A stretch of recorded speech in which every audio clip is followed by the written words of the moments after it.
So today we're talking about farm matters. Yeah. You know, it's not funny. Yeah, it's actually a very uncomfortable conversation. Yeah, We do want to make it light, but it's going to be very difficult too, because this is kind of the reality that we are living in this country. exactly. Yeah.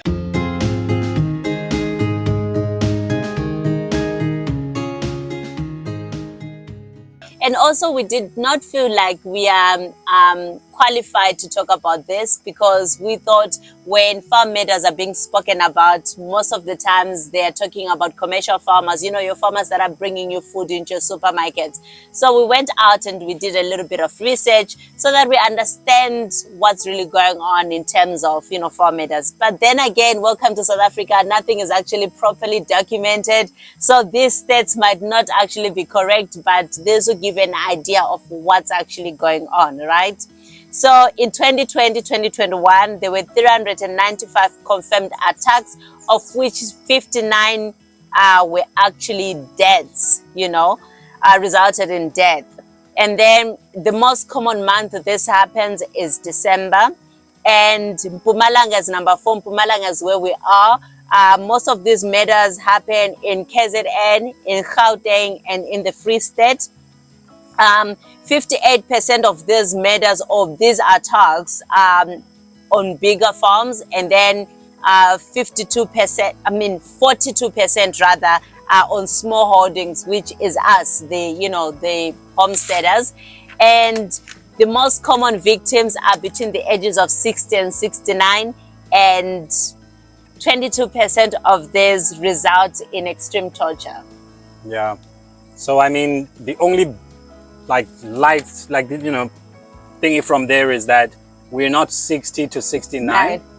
but then everything else is really a horrible statistic there. And just throughout, if you're in farming or or homesteading, it's really those stats are really not comforting to Yeah, they're not comforting. Yeah. I mean, then again, in South Africa, it's so scary to live here. You are constantly scared of your safety. You're scared when you're trying to open your gate and it's taking long after work to open up. You feel like someone is going to come and attack you. You feel scared when you're walking in the parking lot. You feel scared when you're running. You are just in constant fear because something could happen to you and no one is going to help. So do we feel scared on the farm? Yeah. Yeah. We do. I definitely am scared. I do have a lot of concerns all the time. I mean, South Africa, apparently, what? It's 83 people are killed every day in South Africa. Every single day. Yeah. So, that's more deaths than some countries have, and they're actually in war. So, it's a really bad stat. It's really almost impossible to live in this country and not be concerned about your safety. We've been in the Western Cape, we then, been in Gauteng, we've stayed in Limpopo, we're now here. And in all of these provinces, there were degrees of feeling safer, but in none of them did we ever feel like, we're completely safe. Exactly. And we could just do whatever we want and leave the car open and, nothing will be a problem. Yeah. Exactly. I mean, even for me right now, I want to go out and just run and do whatever I want, but I can't run. I have to run on a treadmill because you just don't feel safe and you don't know what could happen, especially if you live in the outskirts, because we're outside of town. If something were to happen to me, no one would even know. It's the boondoggles here. Yeah. It's very uncomfortable, right? Yeah. I mean, I remember when I moved in initially, and then Audrey was also planning, she was still coming in. So I moved in, to meet the previous owner, to get to know the place and just sign off some stuff. And then, I had to sleep with a panga underneath the pillow because at that point I didn't even have a fence. So I didn't feel safe at all. There was no burglar bars, there was really nothing. I just honestly was just hoping that nothing bad happened. Living by grace, essentially. Jeez, it was almost crazy. It moved from a panga to an axe. Yes. Now it's an axe. Anyway, but there are some things that we've actually done, since we moved here, because we wanted to have that element of safety and we wanted to not feel so scared. The first thing was the electrical fence. Yes. So, that was number one priority for us. We moved in and we realized that, there's no perimeter. So there was a fence on the left part of the property. And then on the right side, there was no fence. And that's where the neighbor part was. And so people could land, and they were moving in and out of the property. Anytime they want. Yeah. So that didn't feel very comfortable at all. So closing off that part was really important. But, we could not necessarily, we then had to decide, is it going to be electrical or, normal a normal fencing. Yeah. Right? And the electrical to us was more important. We felt a bit more secure with that, because there's also an alarm integrated with that. Yeah. But then to electric fence the whole property cost quite a bit. Yes. Yes. So now our our farm is like a jail. We have a couple of gates before you can actually get out. Yeah. And it sucks because we're living on a farm. We wanted that element of freedom, but we still have to have sections where we feel safer and sections that are not so safe, Yeah. So section 1 is electric fence, right? Then you get out of section 1, which we feel, safe, and then we go to section 2, which is normal fence, the one that we built. And then it's like, okay. And then you get out, and then there's like no fence. And then here it's like, look, whatever happens here, happens. It is what it is. So other things we've actually done is putting burglar bars and burglar doors. Burglar doors, Yes, on our all the windows all and the windows doors. and the doors. Yes. We have to Okay. enforce that. Yeah, that helps a lot because you just know that there's an extra step for them to get in. Yeah. Doesn't stop them still, but it helps. It helps a lot. We've also put a lot of lights around our farm, just for that, the element of, there are people there. Yeah. That's really important because, sometimes, people just go in, for petty theft. They, maybe they might be able to get a few appliances and so on. So if there's lights there, they might be deterred. Like they might look like, you're there. So they might just stay away a bit. Exactly. And the last one is neighbors. I mean, we did choose this one, but we've started to realize that it's helpful. Yeah.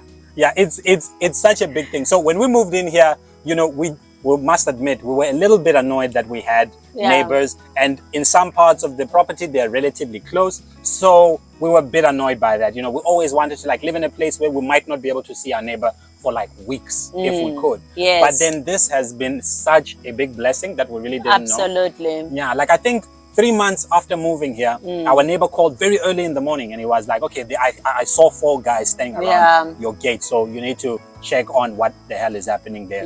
And then, I got out, and then, the people kind of ran away and so on. So it was really, really nice to have a neighbor there. Yeah. And then that's when we also started putting more, lights, protection things and lights and so on. Yeah, exactly. So that is definitely helpful. So neighbors, don't isolate yourself. So if you are planning to go on to a homestead and you want to live on a homestead, please do not feel scared, but don't ask us if we feel scared, because we definitely feel scared.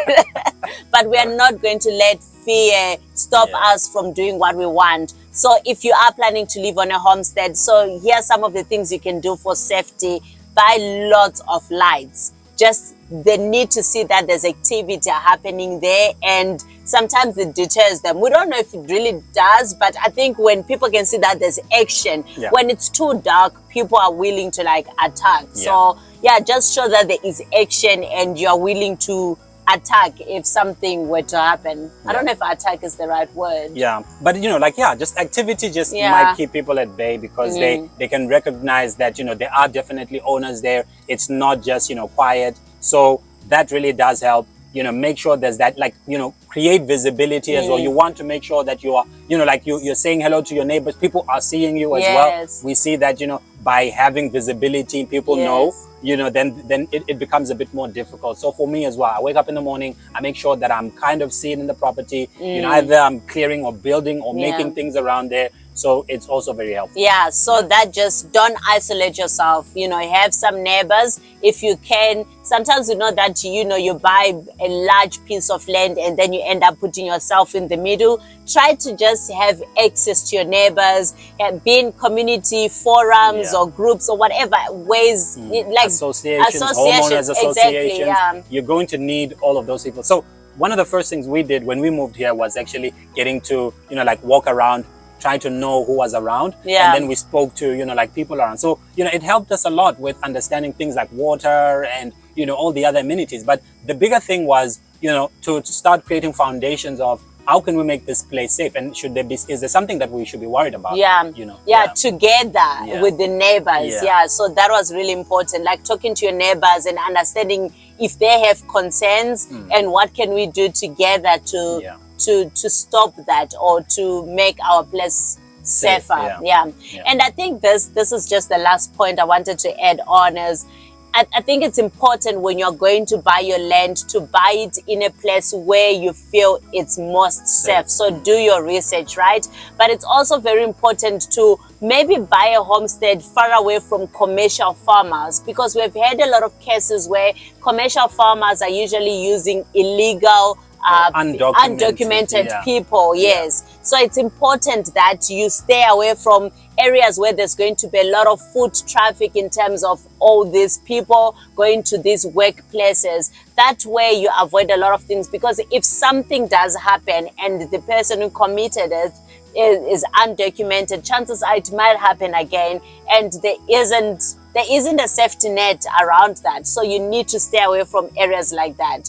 But yeah, that's it really. Try to avoid places like that. You know, if you are going to employ someone, get the documented people so that you know who you are actually dealing with, because most of these cases that happen in these farms are usually by people around that actually know what's going on in the area. So it's usually the workers or, you know, people that are passing by, but they need to know the area in most cases. I mean, it's probably going to be someone who has worked for you or has, you know, worked for the neighbor, who kind of has looked around to understand the patterns. Again, if you are gone for most of the day, they are more likely to realize that you're gone most of the day. So maybe I can try and go in there, right? But then, you know, so you just have to be cautious about that. And again, like, you know, you also, as Audrey said, like, you want to make sure that you're interacting with people who are documented at all times. When we ask for help, you know, we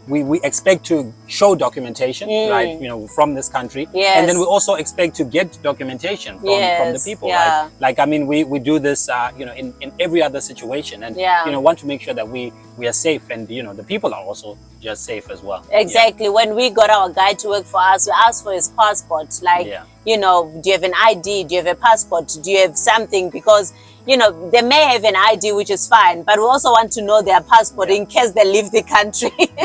Or what happens if they just fall down and they, you know, they're not fine. So we need to also know family and so on. So these are things that, you know, they're a reality. We take for granted.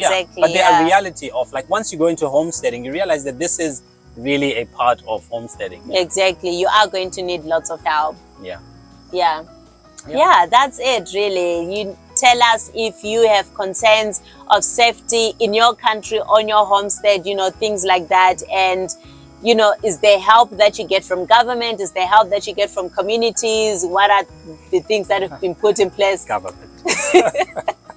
I mean, scratch the government. What are you doing with your community to stay safe? I mean, like, there are definitely other things you could be doing. Pets, firearms, those are obvious ones as well. And security systems, you know, armed responses. But then these are the things that we immediately started to implement, and we saw that they had, like, you know, a very big improvement on our safety. But the other thing was just about, you know, mentally feeling safer. Yes, absolutely. Because if you live in a flat or an apartment, you don't have to feel so scared about your safety, because your neighbor is right next door. But when you are here, you are somewhat isolated. We are somewhat isolated, but for some people, they are completely isolated. So you have to start thinking about these things that you would not necessarily think of if you were in an apartment or in a suburban home or townhouse or whatever. We hope you are keeping safe, right? Yes. And, you know, thank you so much for watching this video. We would like it if you shared, like, subscribed to, you know, our channel. And then also just comment, like, tell us what you're doing to, you know, feel a bit safer. You don't even have to have a homestead or be in commercial farming or anything, but, you know, this is a topic that affects all of us. Exactly. Everyone in South Africa and everyone all over the world. Safety is important. It's the #1 thing. Bye. All right.